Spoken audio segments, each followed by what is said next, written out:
What's going on, everybody? Stubbs here from Retro Handhelds with my buddy Aish, and we're going to be looking at the RG35XX H today. This is a brand new one from Anbernic. It is a horizontal version of their Plus model, and this has been a quick turnaround. We just had a news first thoughts video about this, less than a week ago, Aish? We're already doing this? Mm-hmm. What in the world? Okay, well, we just got this. Anbernic does not take any time off for the holidays. They don't take any time off. They're like, nope, handheld. Here we go. So this showed up at my doorstep today. I'm like, well, we're doing a live stream. Well, without further delay, let's dig into this. And it really looks like an RG353M in a lot of respects, but plastic. See, I love this purple colorway. This is really nice right out the gate. So you have, of course, the same buttons, it looks like, as the Plus. The D-pad looks like it might be a little different, but I don't think it is. I think that it's just taller because of the fact that it's in a different shell.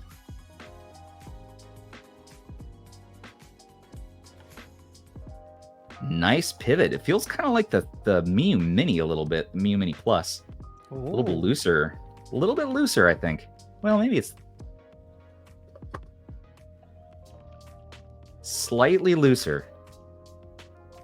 We'll have to check those diagonals because the new one, that was one of the big improvements. They got rid of those accidental inputs. So hopefully with this one, if it's a little looser, they're not back. Face buttons are the same. Yeah, and then here on the top, you're going back to that older style shoulders that we saw on the 351P, 280M, 353M. That looks exactly the same. It's just in a metal shell. Let's do some quick comparisons. Aish, do you have any thoughts on this?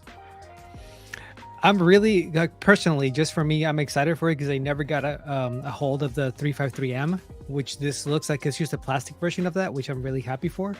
And the only smaller form factor Anbernic handheld I have is the 351P. So yeah, the P, I mean, this is one of my favorite Anbernic handhelds of all time. You have the recessed sticks, so pocketable, great for GBA. You got the rubber nips on the back, always love that. The shoulders nobody loves because they want stacked shoulders usually, but the pocketability, you really can't deny that this really is the way to go. 280M, there you go. You got one stick, even more pocketable, running an older chipset with the 4.3 screen here, but it's metal, so it's just heavy, you know? It's just heavy.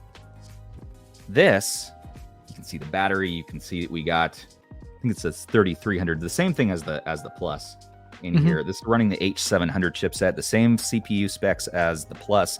This does have HDMI out and has two USB ports on the top, one for DC, one for OTG. You have a 3.5 headphone out, a function button on the right. You have power reset on the bottom. We have two micro SD card slots. So one's going to be for your OS, one's going to be for your ROMs, and two down-firing speakers, which I am totally okay with that. It's just so light. So it's, okay, so 6.4 ounces, so it is incredibly lightweight. I need to compare it against the 351P, but already I can tell that this is lighter than the P even. So I like that. How clicky are the shoulder buttons? Yeah, let's get that up to the mic. Can you hear that? Yeah. Okay, so it's more of like that 353X click, not as much as like the mouse click. Right. Yeah, it is much more like the X. The face buttons, I mean, nice mushy, loose D-pad. Volume up and down is on the left. And then here's what's new. They added sticks. So they took this, all right, and they said, we're going to add two joysticks. They're recessed into the shell, so that's going to be pocketable. And I, for one, am a fan of having sticks as an option, much like you saw on the 353V and VS. It's just nice to have. So I don't know how much of a difference this is really going to make for you on the lower end systems, but for systems like PlayStation 1, for N64, PSP, and Dreamcast, and Nintendo DS, all of those are going to highly benefit from having these sticks. Let's turn it on. They also added the extra USB-C port that the 35XX doesn't have. Really? Yeah. Wait, there's an extra. Oh, you're right, because they do have an extra port. You're right. Yep. So if you want to plug it into the TV and a controller, you have it's a little bit easier now. And you have the HDMI out, so you can do lots of I/O up here, which is good. So this comes with the clunky sort of UI. It's the stock UI that we saw on the Plus. What's interesting is that I popped the firmware SD card out of my Plus into here earlier, and it just works. Just right off the bat, it just works. That Nice. leads me to believe that you could put a MuOS in here, Garlic OS, and it'll should just work. But they're not taking into account yet the sticks. And so that is where you're going to want specific firmware with specific configurations. But it did at least function. Aish, do you mind pulling up the specs for me on this just to go through? This is running a copy of the stock OS from December 19th. So that's just a few days before the latest 35XX Plus update. Yeah, for the most part, everything's the same as the 35XX Plus. It's just it looks like the addition of the USB-C port is the only difference. Same CPU, 1 GB of RAM, running Linux, same language options, 3300 milliamp battery, same thing. Dual SD card slots, supports 2.4 gigahertz wireless controller, Bluetooth, HDMI output, vibration, Wi-Fi, 3.5-inch screen, same GPU. Comes with the same size SD card, and it also has the C2C charging, so it makes charging a little bit easier. Okay, and then for other comparisons, here's the Retroid Pocket 2 Plus. About the same width.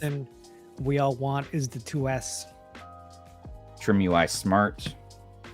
And the Boham, this is actually, we found out the official name for this is the SG Jam M17.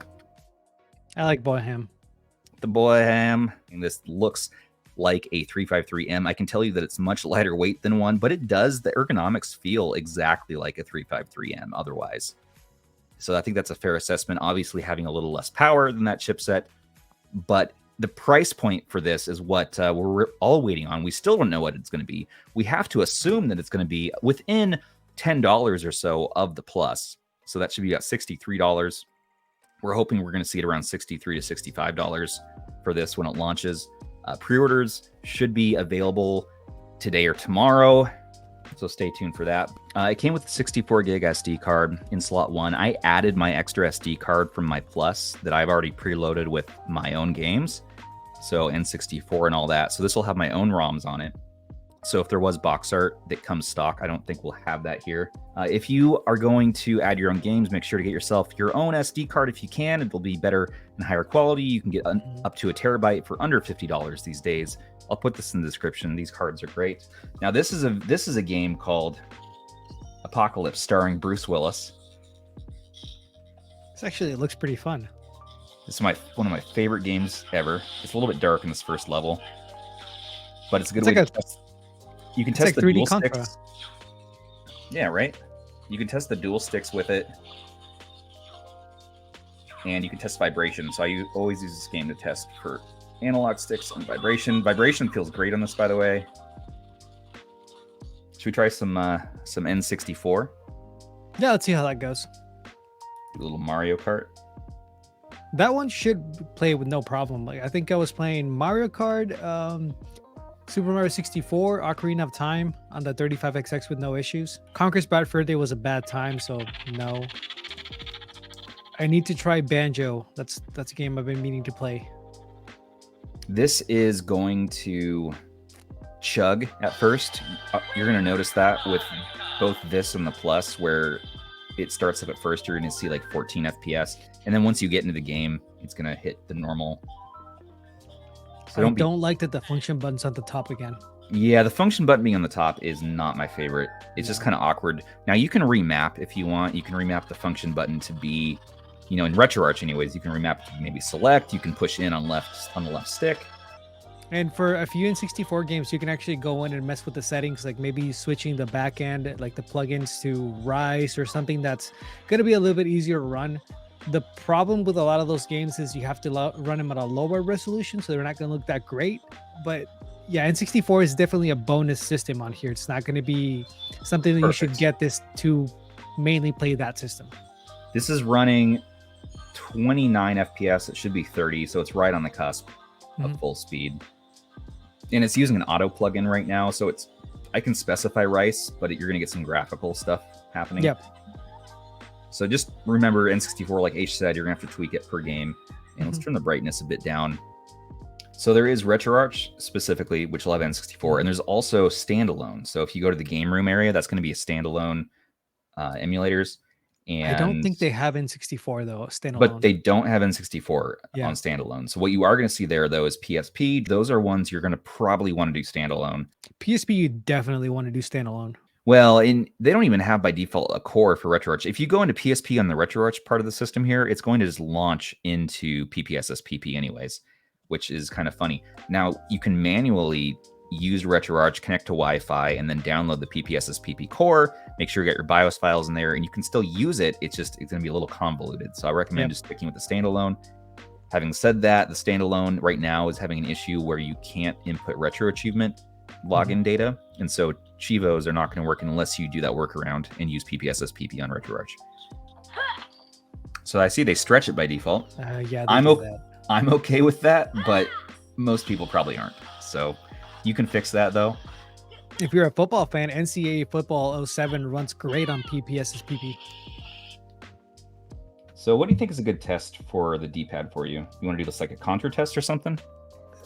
So for my D-pad test, I'll usually do something different. I just go to like the input tester and I'll press down and I'll wiggle it around a little bit. But if you want to do an in-game, the thing is, this is going to test like the 8-bit D-pad though, not the actual handheld. Yeah, we're going to have to.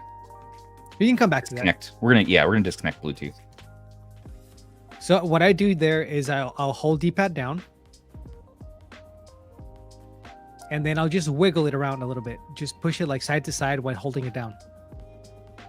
See that? If that happens too easy, that means the D-pad is loose. On the new one, on the 35XX, the new version. No, I mean, it's moving accurate. Well, it's moving accurately. There you go. Yeah. Like if I go to the very, very bottom and I try to move it. Yeah. Okay. It will move though. So maybe now the other thing I do is I'll rapidly press left and right really quick. I'll go back and forth. If I start seeing like inputs from other directions, it's too loose. But right there, it actually looks pretty good. Because what happens with a lot of people is like good. when they're rapidly switching directions is when they notice those accidental inputs. Yeah. Like you still want the D-pad to hit a diagonal, especially for like fighting games, but you don't want it to be too sensitive. Yeah, I mean, we'll have to, again, I think I'll have to try it in game to be sure, but that feels like it's a really easy pivot around the axis there. Here's an annoyance though, is that the controller is not recognized by default in RetroArch, so you're gonna have to go in here, hit function, and you're gonna have to map it real quick. Oh, that's weird. Go ahead and move it, because normally RetroArch just recognizes. Yeah. Well, I'm just wondering if I turn off the controller, turn it back on, it'll register it. Come on, controller. It looks like it hasn't connected. It's connected again. So it disconnects when it goes into game? Or just I'm not sure. That's what it looked like. No, there it goes.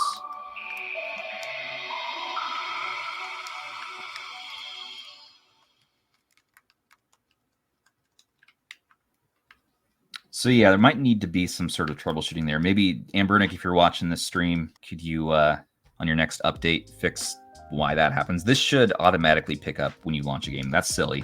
It worked in the menus right away, but you're gonna have to, as it stands right now, it looks like you're gonna have to go in RetroArch and start messing around. If you just open RetroArch, map the controls, it should cover it for all the systems. Well, yeah, but I shouldn't have. We should not have. You shouldn't. Yeah, you shouldn't do that. Especially now with that controller, because it usually works right away with RetroArch. Yeah, well, stay tuned for our further content on this to see more about that. Aish, I'm sure in your deep dive you're going to be covering that more in depth, right? Oh yeah. So it's not the end of the story for that, but that is a little disappointing to see. Does anybody else play GTA the same way they play Crazy Taxi? Because I pretty much do. Yes. Out of my way.